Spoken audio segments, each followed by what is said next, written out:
Quelle motivation vous avez de rester relativement autonome alors que vous travaillez sur un marché export? Être autonome, ça nous permet de garder le contrôle sur ce qu'on fait, garder le contrôle sur ce qu'on cultive, garder le contrôle sur le pâturage et ce que mangent les vaches. C'est vraiment être capable de garder le contrôle.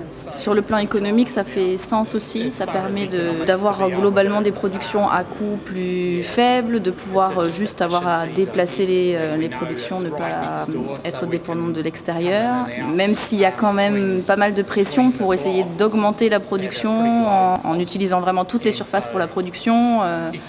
D'un point de vue de gestion, ça fait sens de rester sur un système autonome. Donc c'est à la fois la gestion, le contrôle et à la fois l'économie.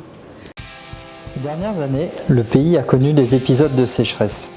Face à cela, beaucoup d'éleveurs doivent trouver des solutions externes. James, lui, a choisi de dimensionner son troupeau de façon à pouvoir garder ses animaux chez lui et les nourrir en restant autonome. Il insiste sur l'importance de garder le contrôle. Pour l'éleveur laitier qui élève aussi des ovins et pratique l'accueil à la ferme, être autonome est aussi positif en termes d'image. C'est aussi important vis-à-vis du public de faire attention à ce qu'on fait et de maintenir une image auprès du grand public. That to us is the single, yes. One of the single greatest things about the dairy. L'autonomie, y compris dans le fait d'élever son propre renouvellement, c'est important, c'est probablement le cœur de la force de l'exploitation laitière. C'est quelque chose qui est partagé par la profession en Nouvelle-Zélande.